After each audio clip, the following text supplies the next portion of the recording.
High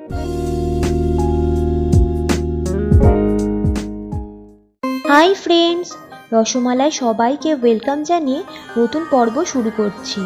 আজকের recipe baby নান। বিয়েবাড়ি কিংবা যে কোনো অনুষ্ঠানে এটা আপনারা নিশ্চয়ই খেয়ে থাকবেন। সেখানে ইস্ট, তান্দুর এগুলো ব্যবহার করা হয়, কিন্তু আমি এখানে ইস্ট তান্দুর ছাড়াই এটা বানিয়ে নিয়েছি, যাতে আপনারও বাড়িতে খুব সহজে এটা বানিয়ে নিতে পারেন। আসুন দেখে নিই বেবি নানের এই সহজ রেসিপিটি।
নরম তুলতুলে বেবি নান যে কোনো সাইড ডিশের সাথে পরিবেশন করা যায়।